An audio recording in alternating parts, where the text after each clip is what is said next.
a vector function. I just need to know what variables they want. They better take variables, come on. Will it only take equations?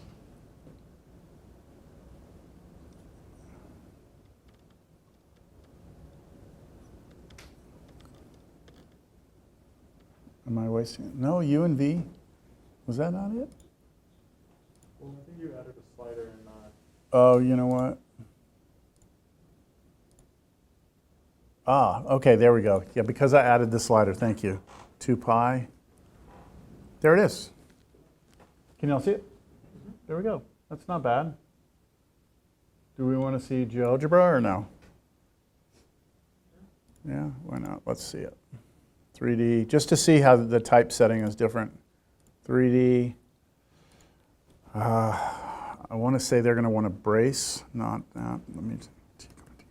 Okay, so it took that V cosine U. Probably don't want that. V sine U. Come on, 1 minus V. It's not looking good. Yeah, it didn't like that. Maybe it wants a brace.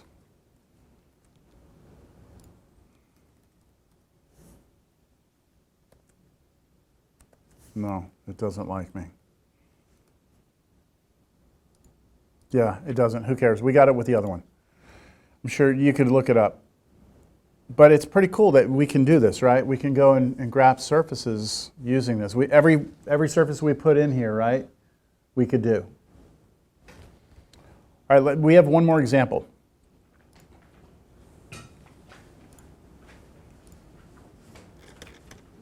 Okay, I have to give you the equations here.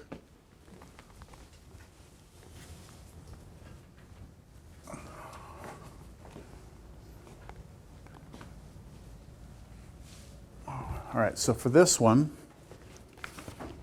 we have backside of this, the backside here, y is 0. The bottom of this thing, z is 0. This blue curvish looking thing is not a cylinder. That is z equals 1 minus x squared. And then this green front surface is y equals 2 minus z. Okay? Where do y'all want to start? Z0? Okay, start with this one. Let's call this one S1. All right, for S1,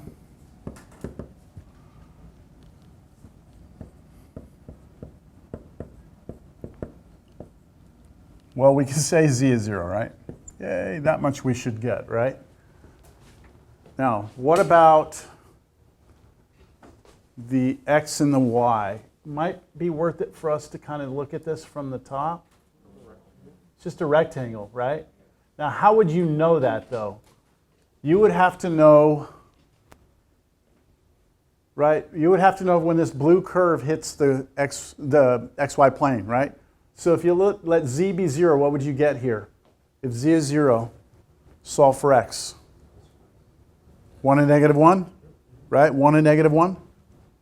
So that would give you your bounds on your X. And then your Y, well, 0, right? And then here you would have to know where this thing hits. So here, if you let Y be 0, then Z would be 2. I'm sorry, Z is 0. Y would be 2 is what I meant to say, right? So how do I do this over here? Just use U here and V here. And then what's my restriction on U?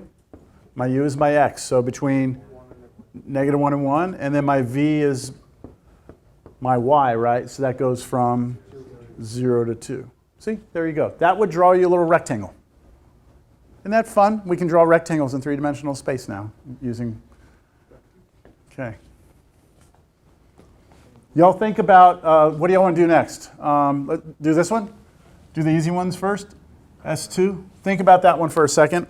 While you're thinking, I'm going to I'm going to type that one we got into this here and see what happens. I can duplicate that, right? Duplicate. Done.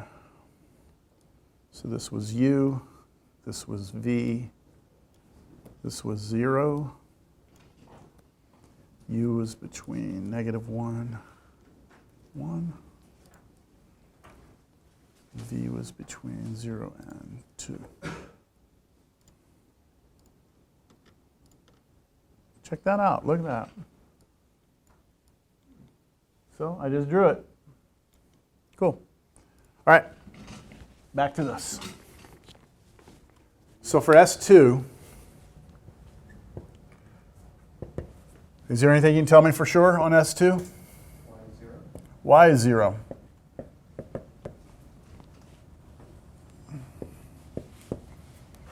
All right. Now this is, I think, maybe a little tricky. Let's look at it from the back. Yeah, the x is between -1. The x is between -1 and 1, right? The x is between -1 and 1. So can we just let this be u then, and let u go between -1 and 1?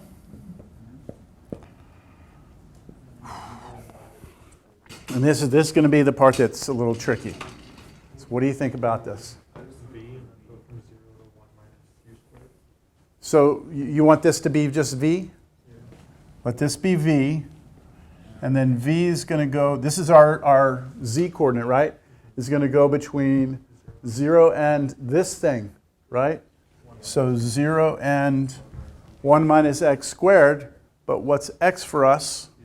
U, so 1 minus u squared. In my experience with these things, students will see it, they got it, there's no problem. Then there's other students that look at it and they're like, what the hell are you doing, right? So if you have a question, just, this is the time. Everyone understand? Let's see if this works. Let me type it into, okay, let me see here. So this one's going to be, what do we have? U here, 0, V. Ooh, I wonder if it'll take a variable. So -1 to 1. And 0 to 1 minus u squared. Oh, it won't take it. It won't take it. It does. It's not smart enough to know how to handle that. Well, there are some limitations, I suppose. So how did I do it, right? In my code, just you see, this is not fancy code. This is just, I'm using built-in functions here. This is it right here, this top line. Right here, I'm doing what's called a parametric plot 3D. And here's my vector, u, v, 1 minus u squared. U is between -1 and 1. V is between 0 and 2 minus, well, I don't know why I did that. That should just be what? 1. Wait a minute, hold on, is that the right one? Hold on, which one was this? Yeah, I think, hold on, that's the back side. Sorry, that's the back side. That was another one. So this back side is the reddish one. Let me see if I can find it. Where is it? There it is. It's this one, sorry. Wasn't this it? You see it? That was it right there? And then my u is between -1 and 1. And my v here is hard to see, 0 and 1 minus u squared. See, I can have my v depend on the other variable here. There's no problems with it. And the rest of it is just like colors and shit like that. So nothing fancy. I'm not doing anything fancy there. Okay. Shall we continue? Let's see, is that it?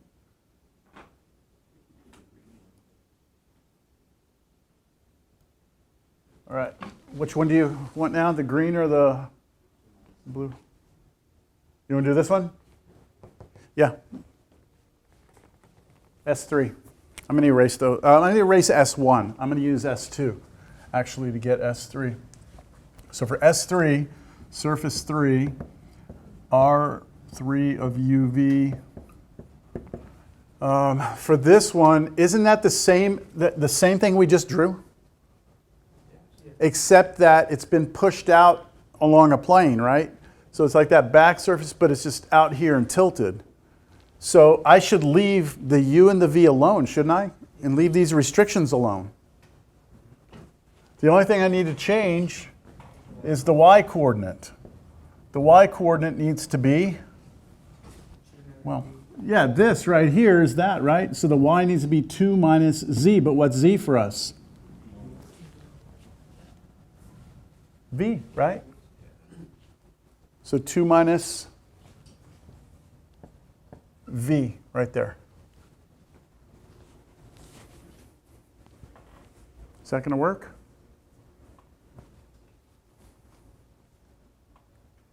I feel all right? Okay.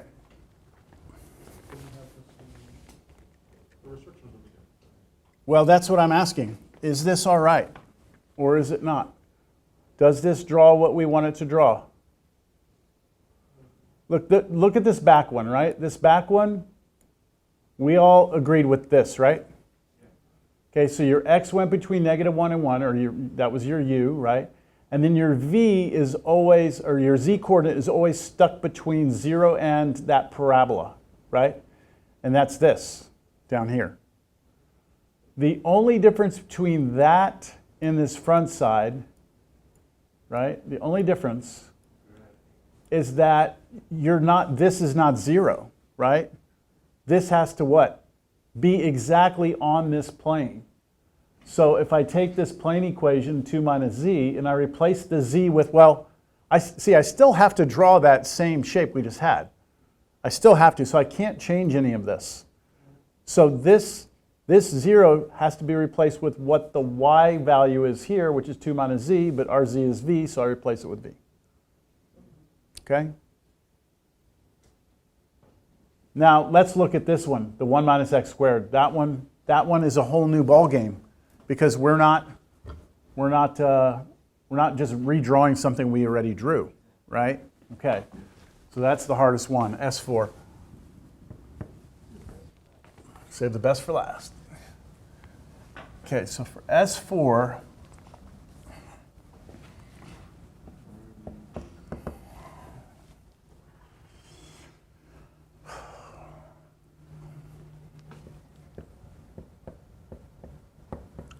any thoughts here? The x is still between -1 and 1? Yeah, okay, I agree. So let's call that u. And let's let that u go between -1 and 1. Okay, now we want let's deal with the z coordinates. That's this curve right here. Every point is not living within a range. Remember on the back side it was within a range, it was up and down to draw that whole like surface. Here we want to be living on like the shell of that thing. So we want to be on this thing, right? On this. And so our z coordinate needs to be 1 minus x squared. So this needs to be 1 minus, in this case, u is our x, right? 1 minus u squared. That will live on that shell, right? If I fix a u, right? If I fix a u, then that's a fixed number. Give me a different u, that's a different number. And now this is the y, right? Where do we want our y to go? Right here, in here, in here, right? Between there and that plane. So I'm going to call this one just v, and let my v vary between 0 and that plane, solved for y, which it already is, which is 2 minus, and then whatever my z is, but my z is 1 minus u squared, which would be 1 plus u squared. Wait. Yeah, 1 plus u squared.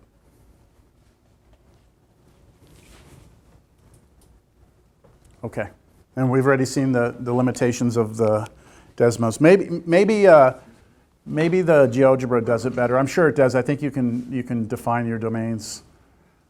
I'll show you again just in my code to verify that we did this right.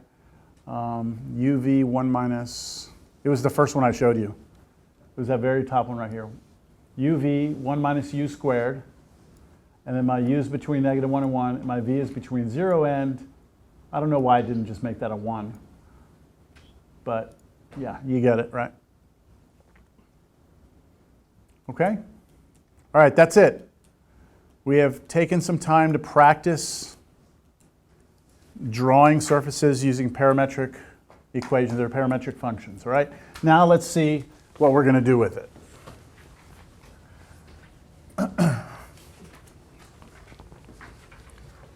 Yes? You mentioned that the book doesn't cover this, so are there homework questions that you put up for us? I'm saying that the book does not go into depth about like they just say, and the vector equation for this surface is this. Yeah. But there's no discussion. I mean, at least we discussed why, like if you want a disk, the radius needs to change, so you have to control that. So they don't really go into any sort of detail of that. But there are problems where you can do surfaces, yes. Yeah. I feel like I'll need more practice. Oh yeah, and we're going to get more practice as we go on. Okay. That was not 13.6. That was not 13.6. That was just us getting ready. That was us getting ready for 13.6. Okay. Yes. I thought Yeah. that was 13.6. Yeah, no, but 13.6, the actual material in here is not that bad. But what we just did is going to just continue to be there. So this is a good time to talk about it. I mean, you have to know what a parametric surface is. So here we go. Now we've practiced. We can see that we draw r of uv, and then these are going to be different functions and different restrictions on your u and v. They draw different things. Now, when you have a parametric surface, right? These vector functions, right? These parametric surfaces.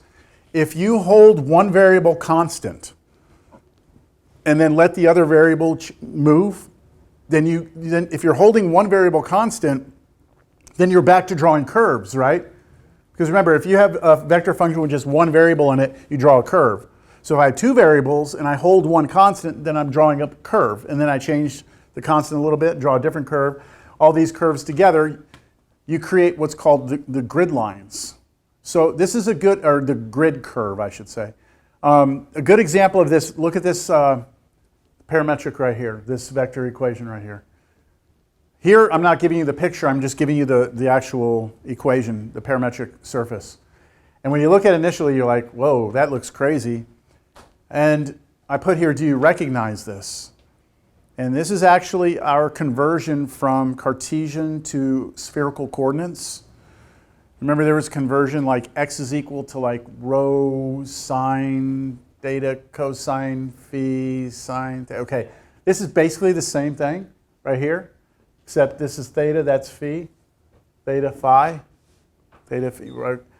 Right, so, and yeah, so, oh, you know what, take that back, it's reversed. This is phi, theta.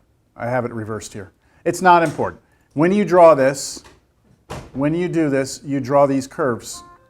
So if you hold u to be constant, hold your v to be constant and let u vary, you're going to get this curve on the surface. If you hold your u constant and let your v vary, then you're going to get this curve. So all those curves together would get you this grid surface. Make sense? That's important, right? Because of what we're about to do. Remember the geometric meaning of a derivative of a vector function. So if you have a curve moving in space, right, r of t, you take its derivative, right, and you get a vector that is tangent to the curve at that point, right? So we know that already. So if you have, this is the situation we had, right? You take the derivative, you've got some vector that's tangent to that curve at that point. But what about if you have that picture here that we just had with that grid curve, the specific example? Well, if I hold one of my variables constant, I'm moving along the green curve, all right? And then the derivative there would give me a vector that's tangent to the green curve. Then if I hold the other variable constant, I get the red curve. And if I take a derivative on that red curve, I get another vector. Well, guess what? Those two vectors form a plane that is tangent to that surface, isn't it? At that point. It's actually two vectors that live in a plane that's tangent to that surface. So how do we figure out what those vectors are? Well, I went past it. If you're given a vector function r of uv, then the partial of r with respect to u would mean you hold v constant and take the derivative. That would be your partial of r with respect to u. Your partial of r with respect to v would be where you hold u constant. Those will give you two different answers. Those are two different vectors, and those both live on a plane that is tangent to your surface at some given point.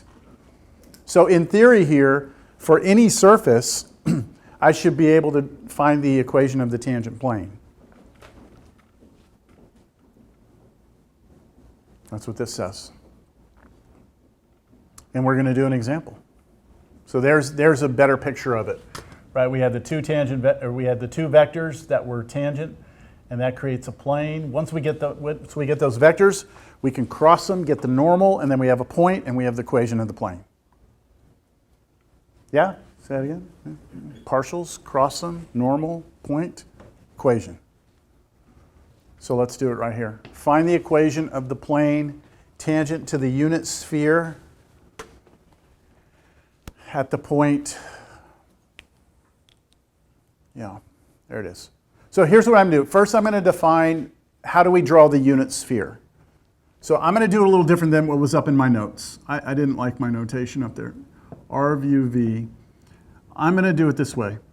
I'm going to do cosine u. So what I'm doing is I'm changing this a little bit.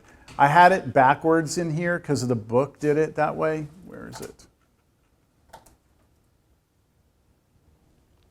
See, they used v instead. They switched the u and the v, so I'm going to switch it back. So ours is going to say cosine u, sine v, sine u, sine v, cosine v. And our restrictions are going to change. So cosine u, sine v, sine u, sine v, and then what's the last one? What is it?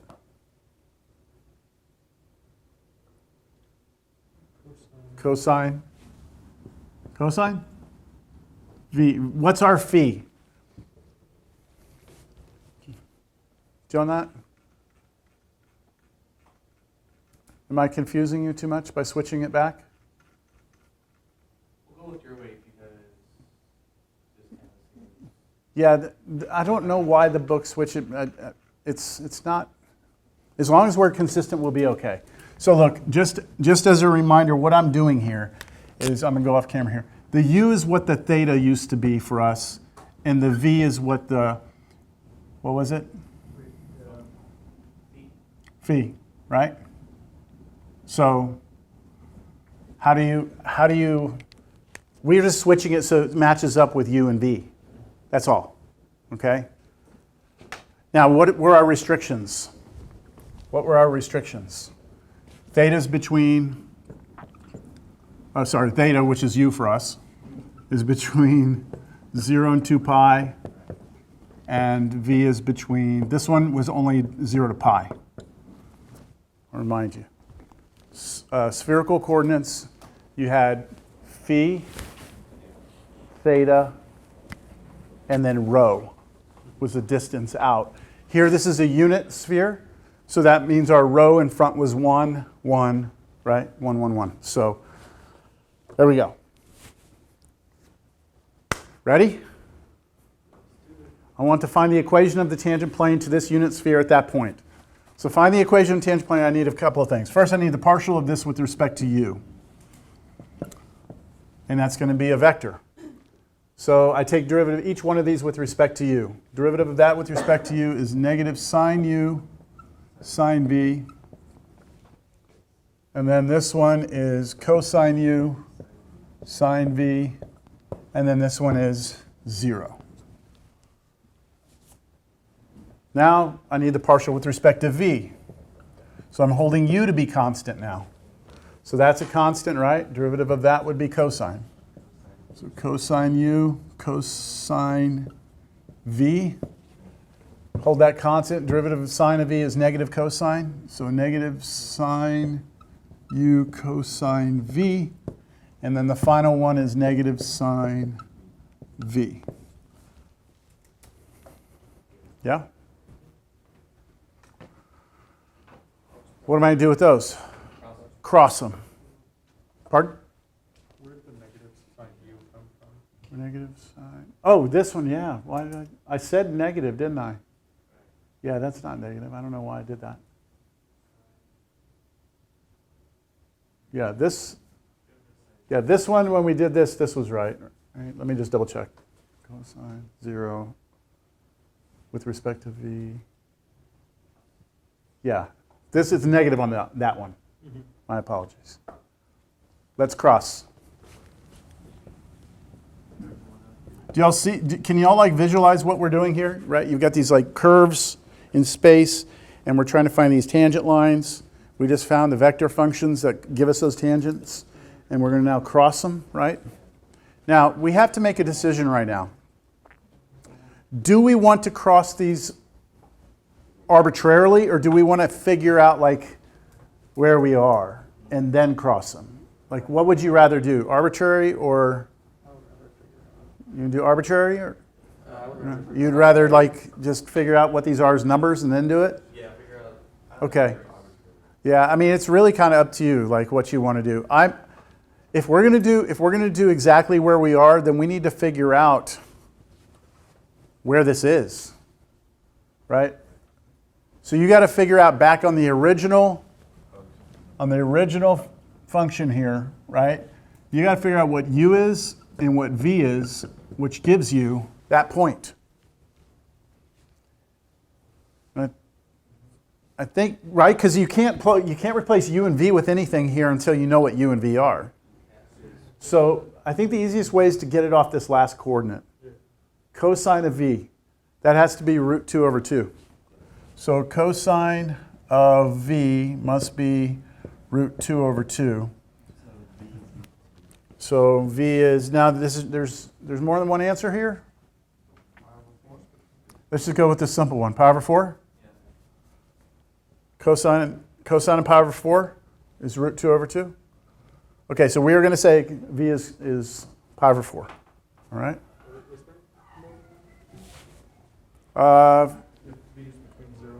Yeah, it depends on where we're looking. I'm saying in general there is, right? In general there is. Here v, we're only looking in the first, second quadrant, so it's unique for this sphere, right? Okay, so now we know what this is, right? So now what you can do is you can replace v with pi over 4 into the rest of these, right? So what would happen? What's sine of pi over 4? Root 2 over 2? And then root 2 over 2 here? But we need this to be 0, don't we? That means sine of u has to be 0, which means u would have to be... You could go with 0, couldn't you? Yeah. And then what's cosine of 0? 1. I think that works. Yeah. Are you all getting that? I'm just kind of messing with the numbers until I get what works? Yeah. Okay, so what's u? We're going with 0? Yep. Wouldn't you get like negative root 2 over 2 for the first? Yeah, I thought I heard 2 pi. Did someone say 2 pi? 2 pi would also work. Yeah, 2 pi. 2 pi would be also, but we'd be at the same exact place on the sphere. So.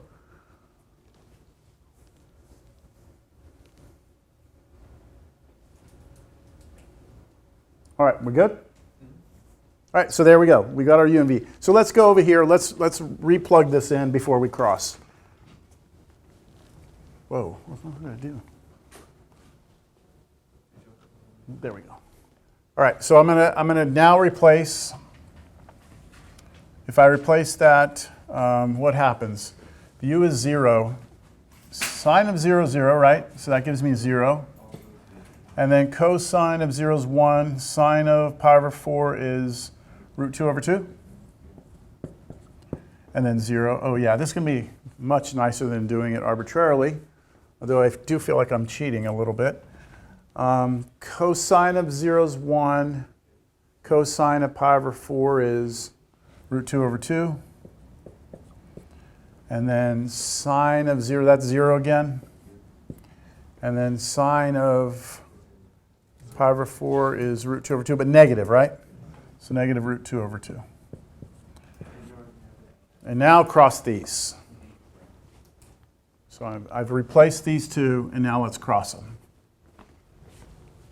So when I cross them, RU cross with RV, but we're doing it at this particular place, right? At this particular point. Then let's see, when we go there to there, we get, what is that? 1/2, negative 1/2? And you go across top, across the bottom, you get 2 over 4. So negative 1/2. This is a vector, right? Okay, negative 1/2, comma, okay, cover up the middle one. Ooh, is that 0? 0. And then negative, but isn't it plus? Because you go this minus this, right? See? You're doing this, 0, and then you're taking away this. Oh, I thought I heard positive. Did I hear positive? Oh, no. I'm hearing weird things today, I think. Okay, so it's negative, right? Okay. So, what is that? What is that? That's the normal vector of our plane, right? Or any scalar multiple of it, right? Any scalar multiple would work as well, right? Now, you could work with that as fractions, that's fine. So now let me come up with the equation. The equation of the plane would be, using this as my normal vector, negative 1/2 x minus, I need the x coordinate of the point that I'm at. And oh wait, I'm looking at a different example now. Where the hell is it? Oh, I like closed some, man, I'm having a weird day. Okay. Oh, there it is. Oh, I minimized it. There it is. Thank you. Okay, there we go. So our x coordinate is root 2 over 2. And then plus, now we have 0, right? So I don't need to have any y part to this at all. And then minus 1/2, and then z minus root 2 over 2 again. Equals 0. There it is. There's the equation of the plane. If I graph that plane, it should be tangent to that sphere at that point. I really want to know if we got it right. By the way, I'm going to scale this because I don't like it. I'm going to multiply everything by negative 2. If I multiply by negative 2, this becomes a 1. That becomes a 1, and the other side's still 0. So you just get x minus root 2 over 2 minus, right? No, I got rid of it. Plus z minus root 2 over 2 equals 0. Y'all okay with that?